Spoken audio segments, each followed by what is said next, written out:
I know I have talked a little bit about assessment in my previous video, but it wasn't my focus. So I'm going to get into more details in this one. So starting with Mary, formative assessment. I would like to utilize a short audio clips covering basic topics relevant for Mary's interesting and experiences. After listening, provide some simple comprehension questions focusing on key details and main ideas. By doing that, I'm going to observe Mary's ability to follow along with the audio and respond appropriately. I'm going to be looking at her pronunciation, to see if she really understood what the clip was saying. For the speaking, I'm going to hope that I can engage Mary in instructed conversations about familiar topics such as family, hobbies, daily activities, things that she enjoys. We're going to bring these topics to the table and, get her to talk more, to feel more confident, to have conversation with peers and staff. Encourage her to use the newly learned vocabulary and provide feedback on pronunciation and grammar. So usually I like to bring up new words, teach students new words. Sometimes they even ask me what some words means, and then that's going to be the word of the week, or every 2 weeks, 2 words a week. So it really depends, but it's also always really nice to see students using new words, adding to their vocabulary and in their daily lives. So by doing that, working on pronunciation as well, understanding of the new vocabulary and use of the new vocabulary, we can access her ability to express herself clearly and effectively, and also show some areas that she might need improvement. For her reading, I'm going to select some leveled reading passages that are appropriate for Mary's proficiency level and gradually increasing complexity, right? So we'll start with really basic, highly frequency words that repeat itself in every page or every other page, and see how she does with it. Like, how much is she able to read? How much is she able to comprehend? And if I see that she is getting really quick, then we can level up and change to a new book. After reading, it's always good to ask some comprehension questions to assess her understanding of the text. It's not just important to have her read the book and read it nicely as far as like pronunciation, but it's also really important to make sure that she understands what's in there, the message, right? So provide support as needed with vocabulary explanation, visual aids. When I have newcomers or students that have really basic English, I always like to use some picture books, or I look up my computer or my phone. Sometimes it's a good way to help them understand what the story is about.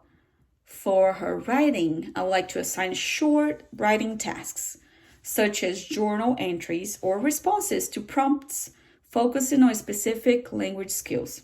But I'm going to evaluate Mary's sentence structure, coherence, and vocabulary usage in her writing responses.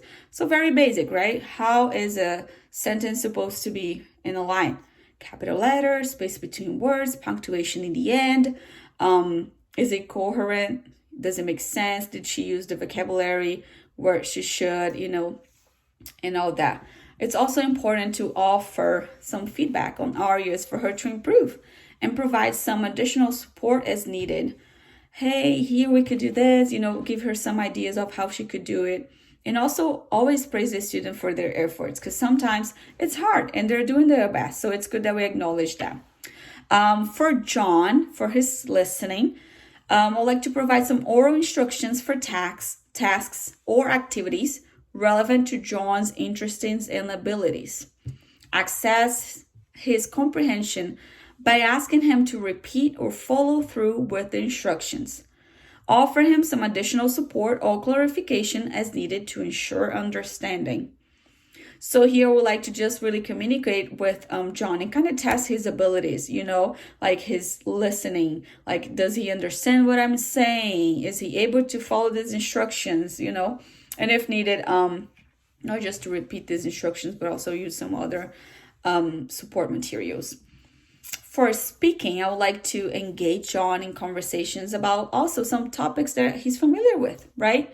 Allowing him to express his thoughts and ideas and give me his opinion about things.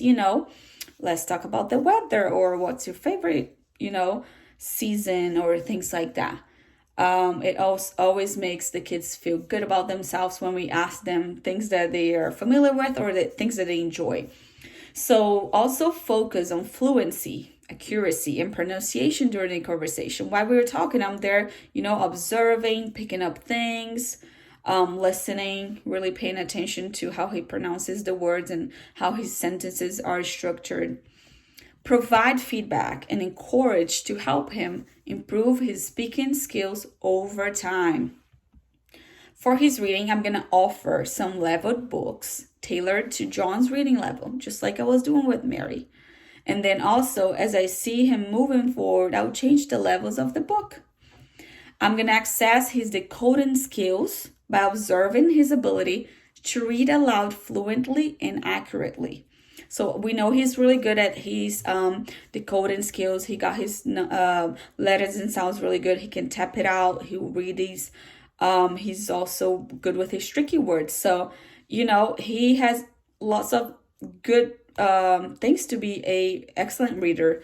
So sometimes just reading aloud it's helpful to give him this fluency, and accuracy. When he's reading out loud, he can hear his voice and the sounds that he's making, pronouncing those words. So sometimes it even makes the student themselves aware of their own mistakes, and of course I'll be there to help correct when needed. After reading, ask questions to assess his comprehension, and also encourage oral retelling of the story or passage. So here, that's like an extra thing I would probably do with John, maybe not for now with Mary, is ask him to retell me the story. Here we are reading books together, right? And then at the end I could tell, can you retell me the story, what happened in here? And then I'll see like kind of what his interests are, or what parts of the book he'll give more focus, or other parts that he'll like skip it. It's just interesting. The kid doesn't have to retell me the story perfectly. Sometimes they will also give us some of their own opinions, but it's also always a good practice to do this retelling the story. For writing, I would like to assign writing tasks that allow John to practice forming sentences. Evaluate his writing samples for sentence structure, coherency, and adherence to basic conventions. Also providing him feedback and guidance in areas for improvement, emphasizing the importance of clarity in organization in written communication. So again, beginning, middle, end, punctuation at the end, capital letter in the beginning, space between words, right? Having your words reading correctly, making sure the sentence makes sense, right? And things like that.